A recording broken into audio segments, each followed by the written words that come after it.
Trêve humanitaire. Dans quelques jours, ce sera peut-être sa fin aussi. Mais est-ce que réellement les Américains, les USA peuvent nous vouloir du bien? On en parle avec l'un des grands leaders panafricanistes congolais. Il est coordonnateur du mouvement national Urgence panafricaniste national parce que l'Urgence panafricaniste est un mouvement africain, voire international, mais qui a de représentation au niveau de chaque pays. Fortifié Lushima est avec nous pour la première fois sous Télé 50. Bonjour, bienvenue à vous. Bonjour mon frère Gaëtan, c'est un honneur. Un honneur pour et moi. Un bonheur pour moi d'être sur ce plateau. Je crois que vous avez lancé beaucoup de pics et mon équipe m'a finalement dit de venir passer. Finalement, je me disais, mais pourquoi est-ce que moi qui veux bien entendre un leader panafricaniste parler justement de la question de l'intégrité territoriale de la RDC, parler du complotisme mondial contre les Congolais, j'en voyais presque pas. Et heureusement, je suis content de vous avoir finalement ce jour. Ouais, le plaisir est partagé. Alors, je disais, vous êtes coordonnateur national du mouvement Urgence panafricaniste au pluriel de Kémy Séba. On va parler d'abord de la trêve humanitaire nous proposer, suggérer, je ne sais pas où, nous imposer par les Américains. Vous allez nous dire quel qualificatif convient le mieux. On parlera de votre mouvement Urgence panafricaniste qui continue à justement se propager, à prendre racine ici en RDC. Et puis un mot sur Kémy Séba qui fait aussi l'actualité avec cette déchéance de la nationalité. La trêve humanitaire, est-ce, d'après vous, proposée, suggérée ou imposée? Très clairement, je pense que la population congolaise qui nous suit sait pertinemment que c'est une imposition des Américains. Et pourquoi? Voilà, la question commence. Bien évidemment, c'est une très bonne question et on va donner de bonnes réponses. En fait, nous sommes dans une temporalité historique très dense, très intense, où notre armée est en train aussi, il faut le dire les choses très clairement, est en train de prendre le dessous sur le terrain. Et d'ailleurs, selon certains observateurs, cette trêve humanitaire ne profite pas à notre armée. Mais la grande question, c'est pourquoi est-ce que notre gouvernement s'est soumis à cette imposition? Parce que si vous vous rendez compte et si vous lisez très clairement l'histoire, vous comprendrez que les États-Unis se sont toujours servis d'une couverture humanitaire pour pouvoir envahir et attaquer les pays.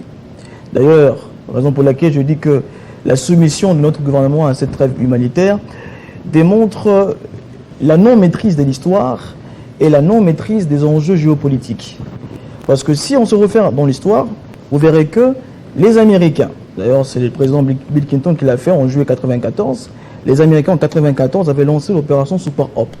Cette opération qui, sous couverture humanitaire, avait pour ambition de former l'armée rwandaise, de financer l'armée rwandaise, d'entraîner les soldats rwandais dans l'objectif d'envahir la RDC. Ce que j'ai dit, c'est pas, c'est juste après le génocide. C'est juste après le génocide parce que les observateurs sont surpris, sont étonnés de voir que comment est-ce que ça se fait un pays qui sort d'un génocide pour directement envahir un autre.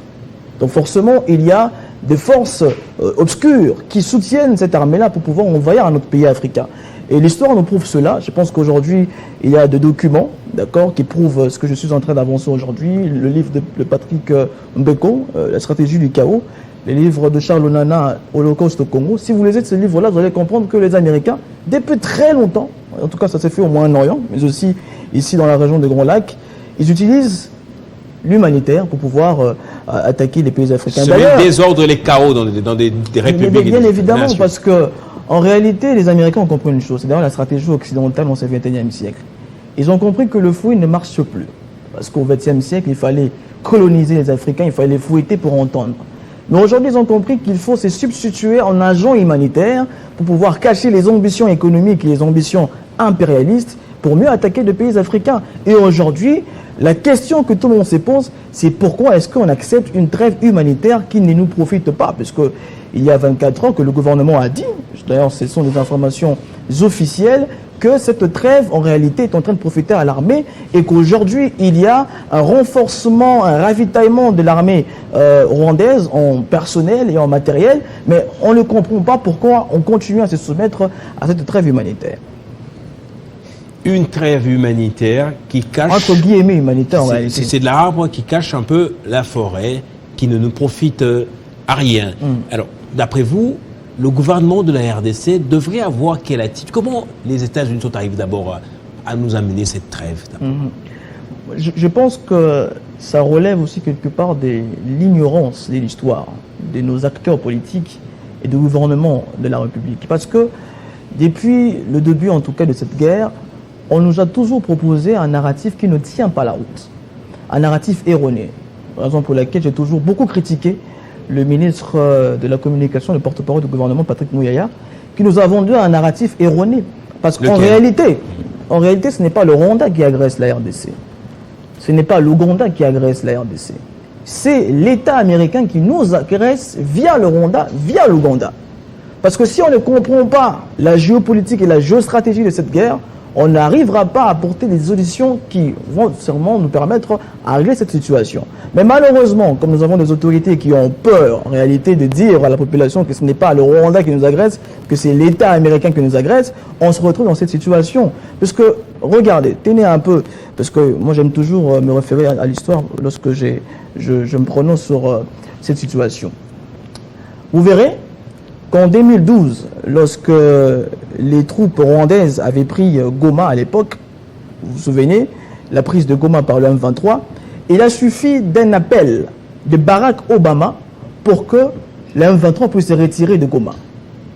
Alors, la question qu'on se pose, c'est est-ce que c'est le Rwanda qui commandite l'agression en RDC ou bien c'est l'État américain qui la commandite? Et dans la vérité, dans le fait, on se rend compte que ce n'est pas le Rwanda, que ce n'est pas l'Ouganda, mais en réalité, c'est l'État voyou américain qui nous agresse. Voilà un peu la lecture, parce que je pense que nos autorités ont une très mauvaise lecture, ils ont une lecture beaucoup plus locale de la situation, au lieu d'avoir une lecture globale. Parce que si on a une lecture globale, on comprendra que ce que nous vivons aujourd'hui au Congo remonte aux années 90, parce que c'est après l'effondrement du mur de Berlin, l'effondrement de l'Empire soviétique, que les Américains avaient convoqué une réunion à l'OTAN. Souvenez-vous. Le narratif selon lequel nous sommes un pays agressé par le Rwanda, et je dirais les propos durs tenus directement à l'endroit de Paul Kagame ne vont pas résoudre le problème d'après vous. Moi, ça me dérange toujours lorsqu'on parle du Rwanda en tant qu'agresseur. Ouais. La question que je pose à tout le monde, et d'ailleurs je pense que les téléspectateurs sont en train de suivre, y répondront. Est-ce qu'une économie rwandaise, une économie comme celle du Rwanda, est-ce que l'économie rwandaise peut tenir une guerre pendant 30 ans contre la RDC? Parce que l'économie rwandaise est biberonnée par les aides occidentales. Mais est-ce que cette économie peut vraiment... Aussi. Bien sûr, exactement, par le pillage aussi, exactement. Mais est-ce que cette économie, est-ce qu'un pays comme le Rwanda peut tenir tête à un pays comme la RDC pendant 30 ans et en nous imposant une guerre? Est-ce que le Rwanda a les moyens financiers, économiques, militaires qu'il faut pour tenir une guerre contre le Rwanda? Bien évidemment, il faut que nous puissions voir le marionnettiste au lieu de voir la marionnette. Parce que c'est ça le problème de la RDC depuis très longtemps. Raison pour laquelle j'ai toujours donné une image à la population en disant que le Rwanda n'est qu'un bâton qu'on utilise pour taper le Congo. Et il y a une entité qui tient le bâton pour taper sur le Congo. Et cette entité, c'est bel et bien l'État criminel américain. Le narratif du Rwanda est un narratif perdu d'avance. C'est un narratif erroné, puisque le monde ne nous prend pas au sérieux.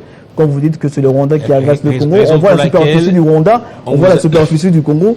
Vous ne pouvez pas dire honnêtement à la télévision que cet État, si petit comme ça, vous agresse. Raison pour laquelle on vous avait vu Urgence panafricaniste, c'était l'année passée, vous avez marché contre les États-Unis. Exactement. Ici, des manifestations qui ont été un peu étouffées par le gouvernement. Et le vrai problème de la RDC, ce sont les Américains. Exactement. Pourquoi ça ne s'arrête pas, quand on parle de l'Occident, c'est un peu vaste, c'est aussi de l'Europe, c'est pas la Belgique, c'est ni la France, mais les Américains d'abord. C'est eux qui tiennent un peu la politique congolaise.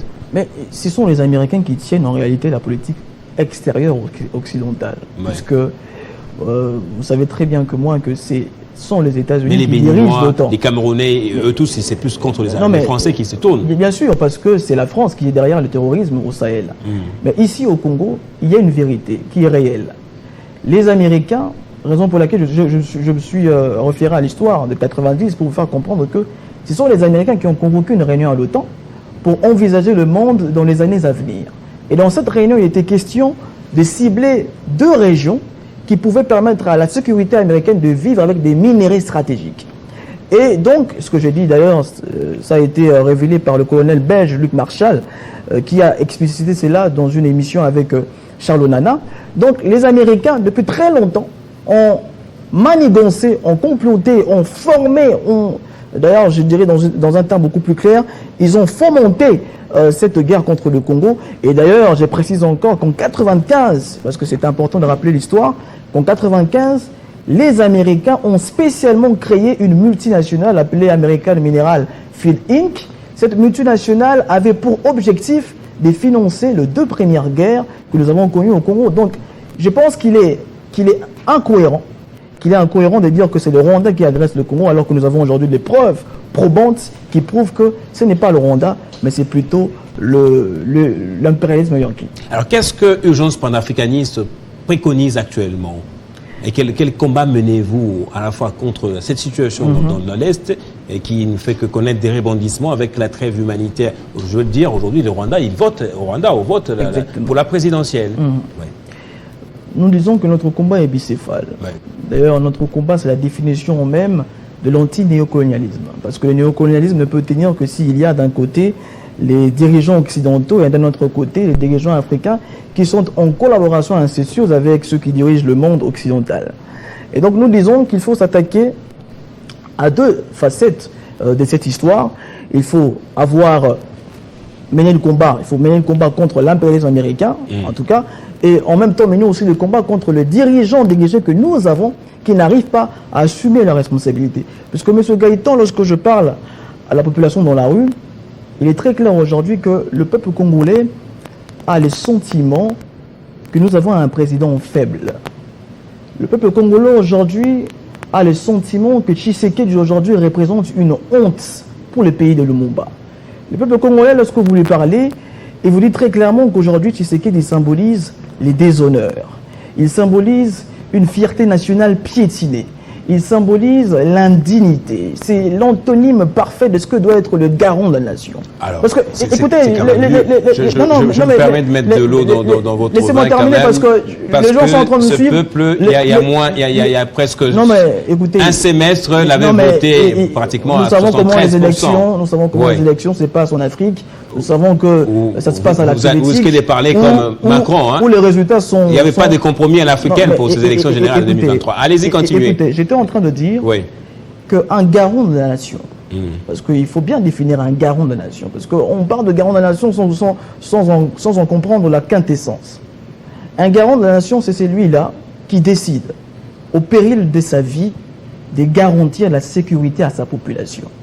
Ça veut dire que vous mettez en tête que devant vous, vous avez des risques d'assassinat. Parce que dirigeant un pays comme le Congo, vous devez vous rendre compte que les Américains, les Occidentaux ne vous laisseront jamais tranquille. Mais malheureusement, nous avons un président qui a peur de prendre des décisions qu'il faut pour régler cette problématique d'insécurité au Kivu. Parce que si vous allez dans notre pays aujourd'hui en Afrique, vous verrez qu'il y a des hommes. Si vous allez à Ouagadougou, vous allez trouver qu'il y a un homme, le colonel Ibrahim Traoré. Si vous allez à Niamey, vous allez trouver un homme, le général Tcheni. Si vous allez au Mali, vous allez trouver qu'il y a le général, le colonel, comment il s'appelle encore, le président malien, Assimi Goïta. Non, ne me dites pas tous ces gens-là, l'espoir de l'Afrique repose entre les mains des militaires. Excusez-moi, je vais terminer. Ouais. Ces hommes-là aujourd'hui nous prouvent que le monde, que l'Afrique peut fonctionner sans l'Occident, sans les Américains, sans les Français. Aujourd'hui, ces gens-là ont décidé d'assumer leurs responsabilités et de faire comprendre au peuple qu'ils peuvent assurer la souveraineté de la nation. Parce que c'est la priorité de tout le gouvernement, c'est d'assurer la souveraineté. Mais malheureusement, nous avons des autorités qui se félicitent qu'il y ait une trêve humanitaire imposée par les véritables commanditaires de la guerre que nous vivons aujourd'hui. Raison pour laquelle nous disons très clairement qu'il faut que la population puisse mener le combat d'une manière bicéphale. Il faut s'attaquer à l'impérialisme américain qui marionnettise le Rwanda et l'Ouganda, Paul Kagame et Kaguta Museveni. Il faut en même temps aussi s'attaquer aux dirigeants qui n'arrivent pas à assumer leurs responsabilités. Raison pour laquelle, lorsque nous avons lancé les mobilisations, après avoir brûlé le drapeau américain, ce qui nous a d'ailleurs valu beaucoup de critiques, et d'ailleurs on a été traqué par les services de renseignement lorsque nous avons brûlé le drapeau américain. On vous a pas incarcéré pour autant. Non, mais, la liberté d'expression est garantie. La liberté d'expression, vous êtes sûr? Vous êtes sûr que vous êtes... Vous avez pu brûler les drapeaux. Vous êtes sûr que vous êtes libre de tout dire, ici à Kinshasa? Je le suis, j'ai fait mon travail Le librement. langage corporel vous trahit. J'ai fait mon travail librement en tant que journaliste. Non, mais aujourd'hui, Allez-y. on sait tous que la liberté d'expression est bafouée, bien que, bon, il faut quand même reconnaître qu'à l'époque de Kabila, à l'époque de Fachi, ce n'est pas la même chose. Il y a quand même certaines avancées, mais il faut quand même reconnaître que la liberté d'expression, à quelques proportions près, est aussi bafouée. Donc j'étais en train de dire que lorsque nous avons brûlé le drapeau américain, on a reçu des attaques des services de renseignement. Le secrétaire général aussi, Massimbo Gédéon, a été traqué, notre secrétaire général. Et après avoir brûlé le drapeau, nous avons lancé une mobilisation devant l'ambassade américaine où nous avons été réprimés par le gouvernement. Alors comment voulez-vous que la population puisse suivre ce que vous dites? Parce que vous êtes incohérent. Parce que comment est-ce que la population qui décide, qui se sont obligés, parce que je vous ai entendu dire ici au début de votre émission que bon, la population est inconsciente, que la population n'arrive pas à se relever, qu'on n'est pas actif, mais on a été actif sur le terrain. Malheureusement, le gouvernement congolais a réprimé des Congolais qui manifestaient pour leur souveraineté. Alors, comment voulez-vous que la population puisse prendre au sérieux les discours que tient le chef de l'État, les discours que tient le Premier ministre, les discours que tient le ministre de la Communication? Moi, je pense qu'il y a une incohérence gouvernementale parce qu'aussi, ils ne maîtrisent pas la géopolitique. Alors aujourd'hui, urgence panafricaniste, c'est vrai, lorsque vous avez lancé ces manifestations, vous aviez le vent en poupe, et après, il y a eu quelques silences. Il y a eu quelques silences parce que vous le savez, la Gombe a été... on a exclu les mobilisations à la Gombe, parce que sûrement les autorités craignaient que la population puisse s'attaquer aux ambassades occidentales auxquelles elles sont soumises, parce qu'en réalité aujourd'hui les ordres viennent de l'ambassade américaine.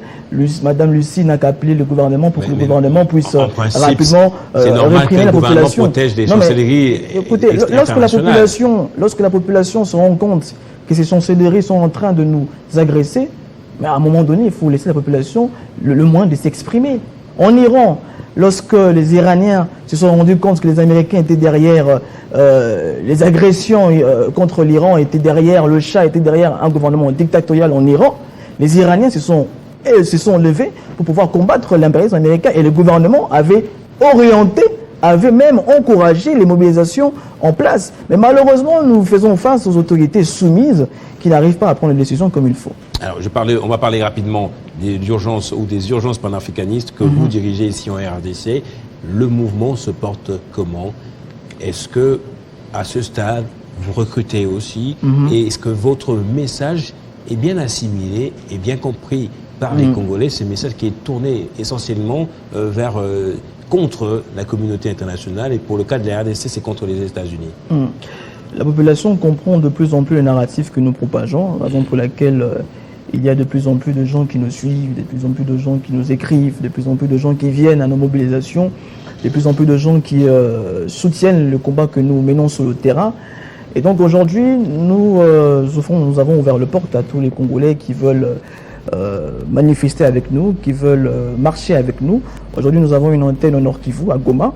Nous avons aussi notre antenne au Sud Kivu. Nous sommes aussi présents au Congo central, où nous menons les activités panafricanistes. Donc aujourd'hui, il y a de plus en plus de Congolais qui s'imprègnent du narratif que nous véhiculons, que nous faisons circuler sur les réseaux sociaux, dans le média traditionnel, comme ici nous le faisons sur Télé 50 télévision. Et voilà. Donc il y a une connexion entre les élites, on ne va pas les élites parce que je n'aime pas trop ces termes, il y a une connexion entre les éclaireurs citoyens et la population. Parce que la population a compris que le Rwanda ne peut pas être le baromètre du Congo. Le Rwanda ne peut pas être l'agresseur du Congo. C'est affaiblir même la dignité du Congolais. C'est affaiblir même la fierté du Congolais. Parce qu'on ne peut pas comprendre qu'un monsieur comme Kagame, un pays comme le Rwanda, quoique je suis un panafricaniste, donc je ne suis pas contre le Rwandais en tant que tel, parce que même la population rwandaise est victime de la dictature de Paul Kagame, mais je suis plutôt contre les pouvoirs en place, je suis plutôt contre les régimes kagamistes. Et donc aujourd'hui, il y a une compréhension réelle des enjeux, mais malheureusement, celle-ci n'est pas suivie par les dirigeants politiques. Et ce que je dis ici est valable pour les opposants, parce qu'il ne faut pas ici qu'on puisse me caser dans le rang de l'opposition politique, alors qu'on sait tous que même l'opposition congolaise est soumise aux ambassades occidentales. Moi, j'ai dit toujours que Fayoulou, à la place de Fachi, il aurait fait la même chose. Il serait toujours un allié des Américains. Pardon? Il serait toujours un allié des Américains. Très réellement, très clairement. Je l'ai dit et je le répète, que M. Katumbi, à la place de M. Tshisekedi, aurait fait la même chose. M. Fayoulou, à la place de Tshisekedi, aurait fait la même chose. Parce que d'ailleurs, pendant la campagne électorale, je pense que vous l'avez suivi durant les débats, bon, pas les débats télévisés, les interviews télévisées sur Top Congo FM, on a posé une question à M. Fayoulou pour lui demander comment est-ce qu'il va faire pour régler cette problématique d'insécurité au Kivu. M. Fayoulou a très bien dit qu'il va demander une brigade internationale de la communauté occidentale, alors que c'est la même communauté occidentale qui commandite l'agression au Kivu. Donc ça démontre très clairement que nous avons des acteurs politiques, parce qu'aujourd'hui Tshisekedi n'est que le symbole de toutes les tares de la classe politique congolaise. Donc Tshisekedi, s'il vous plaît, vous généralisez un peu trop dans vos propos. Non mais écoutez, aujourd'hui nous avons des figures de proue dans cette classe politique. Oui. Aujourd'hui, d'ailleurs je vous rappelle qu'en 2016, les opposants, lorsqu'ils ont rencontré Edem Kodjo, parce que lorsque Edem Kodjo est venu pour la médiation du dialogue congolais en 2016, les opposants ont très bien dit, d'ailleurs vous pouvez le retrouver aujourd'hui sur le net, ils ont dit à Edem Kodjo, faites attention, le Congo est le jardin des États-Unis. C'est pas moi qui l'a dit, c'est pas moi qui l'ai dit, ce sont les opposants qui l'ont dit. Alors, on va terminer par ici. Voilà. Kémy Séba n'a plus sa nationalité française, quoique très hostile aux Français. De lui-même, il n'avait pas renoncé à cette nationalité. Il a fallu qu'on le lui arrache maintenant. Et pourquoi s'en victimiser? Non, Kémy Séba ne s'est jamais victimisé, très cher frère Gaëtan. Je pense que pourquoi ça dérangerait? Pourquoi ça choquerait alors? Non, pourquoi ça choque pas. D'ailleurs, ils sont réjouis. Kémy Séba est né en France. Donc, il est français de fait. Il n'a pas choisi d'être français, il l'est, parce qu'il est né en France. Et lorsque vous naissez en France, vous avez automatiquement la nationalité française. Et Kémy Séba ne se bat pas contre les Français en tant que tel, contre la population française, parce que nous avons déjà tenu une mobilisation avec les Gilets jaunes en France, mais il se bat contre le système néocolonial français. C'est comme si moi, qui me bats contre le régime des Fachi, néocolonial, on doit me retirer la nationalité congolaise parce que je me bats contre le régime néocolonial. On a brûlé des drapeaux, on a brûlé même des passeports lors de ces réunions. Mais il a brûlé le passeport français parce qu'il s'est rendu compte. Il s'est rendu compte qu'à un moment de l'histoire, il faut être beaucoup plus enseignant en ce qui concerne la propagation du message. Parce que la population africaine d'aujourd'hui a compris la nécessité de rapatrier, de revenir en Afrique pour pouvoir mener un bon combat. Mais malheureusement, nos ennemis occidentaux n'arrivent pas à comprendre cela, raison pour laquelle ils s'attaquent à Kémy Séba, ils s'attaquent à Nathalie Homme, ils s'attaquent au professeur Niamsi, alors qu'ils ne sont qu'en train de se battre pour l'Afrique.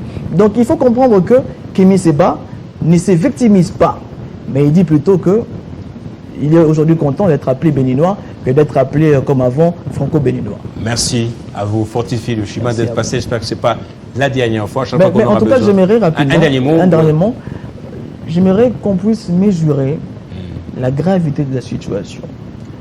Aujourd'hui, le Congo pleure plus de 10 millions de morts, plus de 500 000 femmes violées. Aujourd'hui, nous pleurons des territoires occupés. D'ailleurs, les déplacés eux-mêmes, c'est important qu'on puisse le dire, ont très bien dit qu'il faut une solution militaire.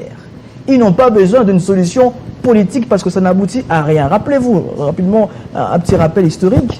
Nous avons tenu un accord de cessez-le-feu en 99 avec le Rwanda et le Congo. Je termine par là. Ouais. Nous avons eu l'accord de Lusaka 1 et l'accord de Lusaka 2. On n'a jamais eu de paix. Nous avons eu avec le RCD Sun City qui était dirigé d'ailleurs par les Américains, on n'a jamais eu de paix. Nous avons eu avec le CNDP Amani 1 et Amani 2, on n'a jamais eu de paix. Nous avons eu avec le 1-23 l'accord de Kampala et de Nairobi, il n'y a jamais eu de paix. Kagame n'a pas besoin de discussion, Kagame a besoin d'une guerre. Et il faut que notre gouvernement puisse prendre conscience de cela, raison pour laquelle nous invitons notre gouvernement à pouvoir construire d'autres partenaires géopolitiques en s'alliant aux Russes, en s'alliant aux Chinois, en s'alliant aux Iraniens pour pouvoir faire cette guerre. D'une certaine parce manière, que ce ne sera pas la guerre contre le Rwanda, parce qu'en réalité, mais contre la communauté internationale. Je sais que sur Twitter, beaucoup de gens vont dire que je suis un pro-russe. Il faut que je rappelle que je ne suis pas un amoureux de russe, mais je dis simplement que la géopolitique, ce n'est pas le feu de l'amour, mais c'est plutôt construire des alliances avec les ennemis, des vos ennemis, pour combattre ceux qui vous agressent depuis très longtemps. On appelle ça une sorte de réel politique. Merci Fortifi Luchina. Merci à vous. Merci. Rapidement, en quelques minutes, on va prendre notre deuxième invité, c'est Germaine Katanga, avocate, actrice politique également. On parlera de cette situation déplorable, en tout cas, le fait que les élections ne soient pas encore déroulées dans le territoire de Massimanima et dans d'autres territoires qui avaient été mis de côté en raison soit de la guerre, mais aussi de fait de troubles, des tripatouillages ou de bourrages d'urnes. Pourquoi jusqu'à présent la CENI n'est pipe mot à ce sujet? On en parle avec elle, restez avec nous.